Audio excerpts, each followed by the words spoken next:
Big sight, new paint. Man, a long time coming, you know what I'm saying? Good. Boom, yeah, we get it together, all eyes on me, you know what I'm saying? It's just history in the making, baby, you know what I'm saying? Me and Boom finna turn up, alright? Gotta get these other extras so we can put them in there, set the shot up, you know what I mean? So you guys signing off right now. Representing legendary Outlaws. We still here, 20 years later, still pushing.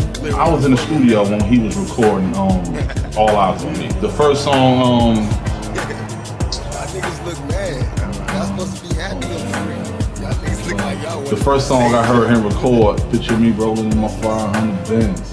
I got no love for them niggas, ain't no need to be friends, dog. Ambitions are right out there. His impact on the world, on the community, on people, on hip hop is epic. The music he made 20 years ago actually affect people and their soul and how they view life is more relevant now. We've been in the game 20 years, never been on no major label, you know, got our own label, been on featured on over 75 million records. We've been the underdogs this whole time, and I love it like that. It's a heavy torch, baby. We're gonna keep carrying it. All right, Outlaw for life, all eyes on me. Stay tuned. Yeah. The legacy of Tupac Shakur. How old was he when he passed away? Like 20, 25? Art is supposed to inspire us to create, and that's exactly what he did with his life. So I would hope that with this film, it also magnifies who he was as a human being holistically, which was a creator. And it inspires people to do the same, to leave and follow their purpose in life. Faith Evans, I've been a fan of hers for a long time, and I'm a singer myself. And the stuff that she does, she's like a jazz singer in R&B.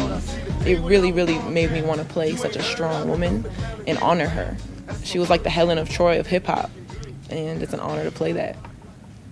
What's happening? What's happening? I'm Jamal Gravy Willard, and right now we're on the set. All Eyez On Me, Tupac movie. It's an honor to be playing Biggie Smalls again. That scene was the scene with me and Faith. You know, at that time I was married to Faith. And that scene was the scene with Tupac on the cover with Faith.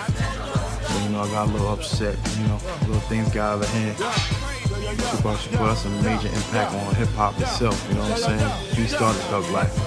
So, you know what I mean, for the streets, that's a big thing for us, you know, starting Thug Life. You know, and as a matter of fact, he was the first Thug that cried. Yeah, that's real. Yeah, my name is Albert Daniels, but everybody calls me I'll Be Back.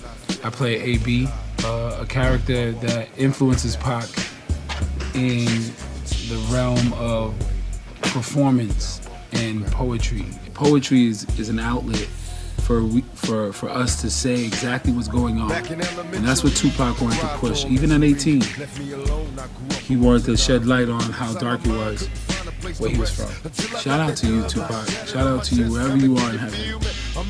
You pushed our minds. You did exactly what you said you was going to do. You inspired the people that get a chance to change the world. Thank you. Actually surreal. It's actually surreal. Coming up, I came up on the West Coast until I was about 10, 11. So all I heard was all Death Row stuff. And seeing the story of Tupac and Snoop and Dre and Suge unfold. And so, you know, growing up and playing Suge Knight, I mean, I've done a lot of roles, but this one is exciting. As a longtime Tupac fan, you know, I still bump Tupac in the car. You know what I mean? So to get this call was like, you know, you serious?